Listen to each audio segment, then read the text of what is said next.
ಇವತ್ತಿನ ದಿನಗಳಲ್ಲಿ ನೋಡ್ರಿ ಡಾಕ್ಟ್ರು ಡೈಟಿಷಿಯನ್ ಯಾರಿಗೆ ಕೇಳಿದ್ರು ನೋಡ್ರಿ ಪ್ರೋಟೀನ್ ಇರುವುದನ್ನು ಜಾಸ್ತಿ ತಿನ್ಬೇಕಂತಾರೆ. ಬ್ರೇಕ್ಫಾಸ್ಟು ಲಂಚು ಡಿನ್ನರು ಇವ್ರು ಎಲ್ಲನೂ ಪ್ರೋಟೀನ್ ಜಾಸ್ತಿ ಇರ್ಬೇಕಂತ ಹೇಳ್ತಾರೆ.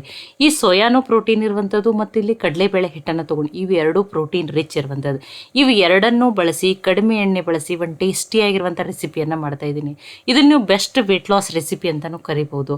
ಇದನ್ನು ನೀವು ಈ ರೀತಿ ಮಾಡಿ ಮಕ್ಕಳಿಗೆ ಲಂಚ್ ಬಾಕ್ಸಲ್ಲಿ ಕೂಡ ಹಾಕಿ ಕೊಡ್ಬೋದು.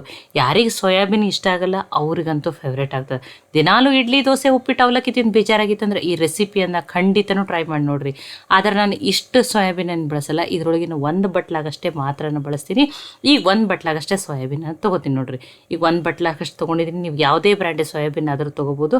ಈಗ ಇದಕ್ಕೆ ಏನು ಮಾಡ್ತೀನಿ, ಬಿಸಿನೀರನ್ನು ಹಾಕಿ ನೆನೆಸ್ಬಿಟ್ಟು ತೊಗೋತೀನಿ ನೋಡಿರಿ. ಫಸ್ಟ್ ಇವನ್ನ ಏನು ಮಾಡಬೇಕು, ನೆನೆಸ್ಬಿಟ್ಟು ತೊಗೋಬೇಕು. ಬಿಸಿ ನೀರನ್ನು ಹಾಕಿದ್ದೀನಿ, ಮುಚ್ಚಿ ಇದನ್ನು ಏನು ಮಾಡ್ತೀನಿ, ಒಂದು 10 ನಿಮಿಷ ಸೈಡಿಗೆ ಇಡ್ತೀನಿ ರೀ. ಇದೇನಾಗಲಿ ರೀ ಚೆಂದಂಗೆ ಇವು ಎಲ್ಲ ಸೋಯಾಬೀನು ನೆನಿಲಿರಿ. ಈಗ ಅದು ನೆನೆಯೋಷ್ಟರೊಳಗೆ ಇನ್ನೊಂದು ಕಡಾಯಿಯಲ್ಲಿ ಒಂದು ಸ್ವಲ್ಪ ಕ್ಯಾಬೇಜನ್ನು ಸಣ್ಣದಾಗಿ ಕಟ್ ಮಾಡಿ ಹಾಕ್ತಾಯಿದ್ದೀನಿ. ತರಕಾರಿ ಕ್ವಾಂಟಿಟಿ ಹೆಚ್ಚು ಕಡಿಮೆ ಮಾಡ್ಬೋದು, ಇಷ್ಟೇ ಹಾಕಬೇಕಂತೇನಿಲ್ಲ. ಒಂದು ನಿಮ್ಮ ಮನೇಲಿ ಯಾವ ತರಕಾರಿ ಅದಾವೆ ಅದನ್ನು ಹಾಕಿರಿ. ಸ್ವಲ್ಪ ತೊಳೆದು ಕಟ್ ಮಾಡಿ ಇಟ್ಕೊಂಡಿರುವಂಥ ಕೊತ್ತಂಬರಿ ಸೊಪ್ಪು, ಅರ್ಧ ಈರುಳ್ಳಿಯನ್ನು ಉದ್ದುದಾಗಿ ತಳವಾಗಿ ಕಟ್ ಮಾಡಿ ಹಾಕ್ತಾಯಿದ್ದೀನಿ. ಬೀನ್ಸ್ ಸಣ್ಣದಾಗಿ ಕಟ್ ಮಾಡಿ ಹಾಕ್ಬೋದು, ಕ್ಯಾರೆಟ್ ಹಾಕ್ಬೋದು, ಕ್ಯಾಪ್ಸಿಕಮನ್ನಾದರೂ ಸಣ್ಣದಾಗಿ ಕಟ್ ಮಾಡಿಬಿಟ್ಟು ಹಾಕ್ಬೋದು. ಒಂದು ಸ್ವಲ್ಪ ಸ್ವಲ್ಪ ಫ್ರೆಶ್ ಆಗಿರೋ ಕರಿಬೇವು ಸೊಪ್ಪನ್ನು ಹಾಕಿದ್ದೀನಿ. 3 ಮೆಣಸಿನ್ಕಾಯಿನ ಸಣ್ಣದಾಗಿ ಕಟ್ ಮಾಡಿ ಹಾಕಿದ್ದೀನಿ. ಖಾರ ನೀವು ನೋಡಿಬಿಟ್ಟು ಹಾಕೋರಿ, ಅಥವಾ ಮಕ್ಕಳಿಗೆ ಮಾಡ್ತಿದ್ರಿಂದ ಹಸಿ ಮೆಣಸಿನ್ಕಾಯಿನ ಸ್ಕಿಪ್ ಮಾಡಿ ರೆಡ್ ಚಿಲ್ಲಿ ಫ್ಲೆಕ್ಸನ್ನಾದ್ರೂ ಹಾಕೋಬೋದು.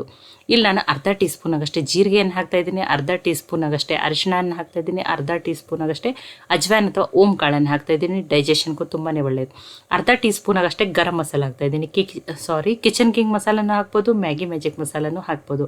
ನೋಡಿ, ಹಸಿಮೆಣ್ಸಿಕಾಯಿ ಖಾರ ಇರೋದ್ರಿಂದ ಅರ್ಧ ಸ್ಪೂನ್ಗಿಂತ ಕಡಿಮೆ ರೆಡ್ ಚಿಲ್ಲಿ ಪೌಡ್ರನ್ನು ಹಾಕ್ತಾಯಿದ್ದೀನಿ. ರುಚಿಗೆ ತಕ್ಕಷ್ಟು ಉಪ್ಪನ್ನು ಹಾಕ್ತಾಯಿದ್ದೀನಿ. ಮೊಸರು, ಸೋಡಾ ಏನು ಯಾವುದನ್ನು ಬಳಸ್ತೇನೆ ಮಾಡ್ತಾಯಿದ್ದೀನಿ ರೀ. ಈಗ ಇದನ್ನೆಲ್ಲನೂ ನೀಟಾಗಿ ಮಿಕ್ಸ್ ಮಾಡ್ಕೊಂಡ್ರಿ. ನೋಡಿ, ನಿಮ್ಮ ಮನೇಲಿ ಯಾವ ತರಕಾರಿ ಅದಾವೆ ಅದನ್ನು ಹಾಕಿರಿ, ಅಥವಾ ನಿಮಗೆ ಯಾವ ತರಕಾರಿ ಇಷ್ಟನ ಅದನ್ನಾದ್ರೂ ಹಾಕೋಬೋದು ನೋಡಿರಿ. ಈಗ ಇದನ್ನೆಲ್ಲ ಮಸಾಲೆಯನ್ನೆಲ್ಲ ನೀಟಾಗಿ ಮಿಕ್ಸ್ ಮಾಡೀನಿ. 10 ನಿಮಿಷ ಆಗಿದ್ರೆ ಇವು ಸೋಯಾಬೀನನ್ನು ನೋಡಿರಿ ಚೆಂದಂಗೆ ನೆಂದಿರ್ತಾವೆ.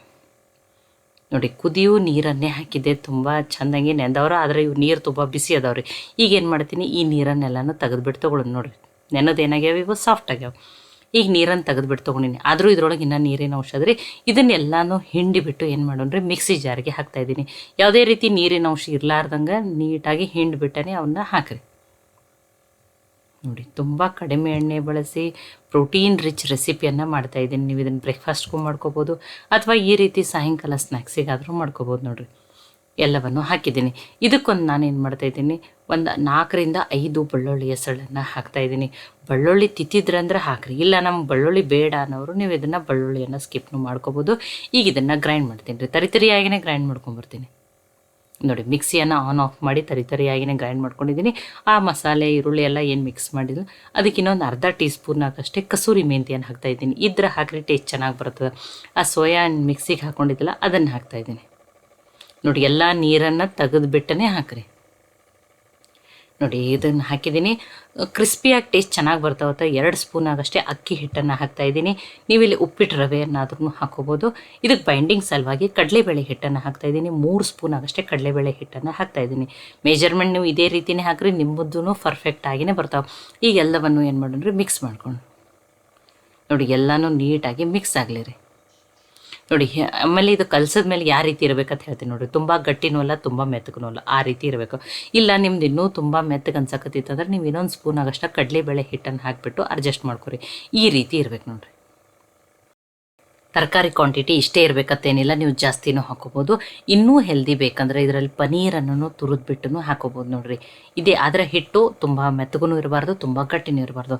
ಈಗ ಫಸ್ಟ್ ಏನು ಮಾಡ್ತೀನಿ, ಚಿಕ್ಕ ಚಿಕ್ಕ ಉಂಡೆಗಳನ್ನ ಮಾಡ್ಕೋತೀನಿ ನೋಡಿರಿ. ನೋಡಿ, ಮೊಸರು, ಸೋಡಾ ಏನು ಯಾವುದನ್ನು ಬಳಸ್ತೇನೆ, ಇನ್ಸ್ಟಂಟ್ ರೆಸಿಪಿ. ಇದಕ್ಕೇನು ಯಾವುದೇ ರೀತಿ ತುಂಬ ಪೂರ್ವ ಸಿದ್ಧತೆಗಳು ಬೇಕಂತೇನಿಲ್ಲ. ನೋಡಿ, ಎಲ್ಲ ರೀತಿ ಚಿಕ್ಕ ಚಿಕ್ಕ ಉಂಡೆಗಳನ್ನ ಮಾಡ್ಕೊಂಡಿದ್ದೀನಿ. ಈ ಕೈಗೆ ಸ್ವಲ್ಪ ಎಣ್ಣೆ ಹಚ್ಚಿಬಿಟ್ಟು ಕಟ್ಲೆಟ್ ಶೇಪ್ದಲ್ಲಿ ಮಾಡ್ಕೊತೀನಿ ನೋಡಿರಿ. ಆದರೆ ತುಂಬ ದಪ್ಪಾಗಿನೂ ತಟ್ಬೇಡ್ರಿ. ನೋಡಿ, ಈ ರೀತಿ ಅದಕ್ಕೇ ಹುಳ್ಳಿಗಳನ್ನ ಏನು ಮಾಡ್ಕೊಂಡಿದ್ದೀನಿ, ಸಣ್ಣ ಸಣ್ಣನೇ ಮಾಡ್ಕೊಂಡಿದ್ದೀನಿ ನೋಡಿರಿ.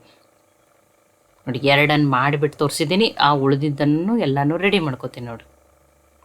ನೋಡಿ ಎರಡನ್ನು ಮಾಡಿದ್ದೀನಿ, ಉಳಿದಿದ್ದನ್ನು ಒಮ್ಮೆಲೆ ಏನು ಮಾಡೋಣ್ರಿ ರೆಡಿ ಮಾಡ್ಕೊತೀನಿ. ಈಗ ಇದನ್ನು ಏನು ಮಾಡಿದ್ದೀನಿ, ಎಲ್ಲ ಕಟ್ಲೆಟ್ಗಳನ್ನ ರೆಡಿ ಮಾಡ್ಕೊಂಡಿದ್ದೀನಿ. ಇನ್ನೂ ಟೇಸ್ಟ್ ಜಾಸ್ತಿ ಬರ್ತದೆ ಮತ್ತು ಇನ್ನೂ ಮುಂದೆ ಕ್ರಿಸ್ಪಿನೆಸ್ ಅನ್ನಿಸ್ತದೆ ಅಂತ ಹೇಳಿ ಸ್ವಲ್ಪ ಬಿಳಿ ಎಳ್ಳನ್ನು ಏನು ಮಾಡ್ತಾ ಇದ್ದೀನಿ, ಹಾಗೆ ನೋಡಿರಿ ಇದಕ್ಕೊಂದು ಸ್ವಲ್ಪ ಬಿಳಿ ಎಳ್ಳನ್ನು ಹಾಕಿದ್ದೀನಿ ರೀ. ಆಲ್ರೆಡಿ ತವೆಯನ್ನು ಕಾಯ್ಲಿಕ್ಕೆ ಇಟ್ಟೀನಿ, ತವೆನೂ ಚೆನ್ನಾಗಿ ಕಾಯ್ದದ ನೋಡಿ. ಒಂದು 2 ಸ್ಪೂನ್ ಆಗಷ್ಟೇ ಎಣ್ಣೆನ ಹಾಕಿದ್ದೀನಿ. ಇದು ಕಬ್ಬಿಣ ತವೆಯನ್ನೇ ತೊಗೊಂಡಿನಿ. ಇದರಲ್ಲಿನೇ ಲೋ ಫ್ಲೇಮ್ದಲ್ಲಿಟ್ಟೇ ಬೇಯಿಸ್ಬೇಕು ರೀ. ಇದನ್ನು ಮೀಡಿಯಮ್ ಅಥವಾ ಹೈ ಫ್ಲೇಮ್ದಲ್ಲಿ ಇಡಬೇಡ್ರಿ. ಹೊರಗಡೆಯಿಂದ ಅಷ್ಟೇ ಬೇಯ್ದು ಒಳಗಡೆಯಿಂದ ಹಸಿ ಉಳಿದಿರ್ತದೆ. ಮೇಲೆ ಇನ್ನೊಂದು ಸ್ವಲ್ಪ ಎಣ್ಣೆಯನ್ನು ಹಾಕ್ತಾ ಇದ್ದೀನಿ. ಲೋ ಫ್ಲೇಮ್ದಲ್ಲಿಟ್ಟು ಬೇಯಿಸೋದ್ರಿಂದ ಹೊರಗಡೆ ಲೇಯರು ಕ್ರಿಸ್ಪಿನೂ ಆಗ್ತೈತಿ, ಒಳಗಡೆಯಿಂದ ಚೆನ್ನಾಗಿನೂ ಹಿಟ್ಟು ಉಮ್ಗೊಯ್ದಿರ್ತದೆ ನೋಡಿರಿ. ನೋಡಿ ಆ ಅಕ್ಕಿ ಹಿಟ್ಟಿನಿಂದ ಹೊರಗಡೆ ಲೇಯರು ಕ್ರಿಸ್ಪಿಯಾಗಿ ಚೆನ್ನಾಗಿ ಬಂದದ್ರಿ. 2 ಸೈಡ್ ಬೇಯಲಿರಿ. ನೀವು ಮೀಡಿಯಮ್ ಅಥವಾ ಹೈ ಫ್ಲೇಮ್ದಲ್ಲಿ ಇಡಬೇಡ್ರಿ, ಲೋ ಫ್ಲೇಮ್ದಲ್ಲಿಟ್ಟನೇ ಬೇಯಿಸ್ಬಿಟ್ಟು ತೊಗೊರಿ.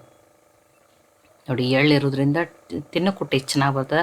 ಈ ರೀತಿ ಡಿಫ್ರೆಂಟಾಗಿ ಮಾಡಿ ಮಕ್ಕಳಿಗೆ ಲಂಚ್ ಬಾಕ್ಸಲ್ಲಿ ಕೂಡ ಹಾಕಿ ಕೊಡ್ಬೋದು. ಯಾರಿಗೆ ಸೋಯಾಬೀನ್ ಇಷ್ಟ ಆಗಲ್ಲ ಅವರಿಗಂತೂ ಫೇವ್ರೇಟ್ ಆಗ್ತೈತೆ ನೋಡಿರಿ. ಎಲ್ಲವನ್ನು ನೋಡಿ ಬೇಯಿಸ್ಬಿಟ್ಟು ತೊಗೊಂಡು ನಿಮಗೆ ಸಮೀಪದಿಂದನೂ ತೋರ್ಸತ್ತೀನಿ ನೋಡಿರಿ. ಆ ಎಳ್ಳು ಹೊರಗಡೆ ಲೇಯರ್ ಅಕ್ಕಿ ಹಿಟ್ಟಿನಿಂದ ಎಷ್ಟು ಕ್ರಿಸ್ಪಿಯಾಗಿ ಎಷ್ಟು ಟೇಸ್ಟ್ ಚೆನ್ನಾಗಿ ಬಂದವ ನೋಡಿ. ಬಿಸಿ ಬಿಸಿ ಇದನ್ನು ಹಾಗೇ ತಿನ್ಬೋದು. ಯಾವುದೂ ಚಟ್ನಿ ಸಾಸು ಏನು ಬೇಡ.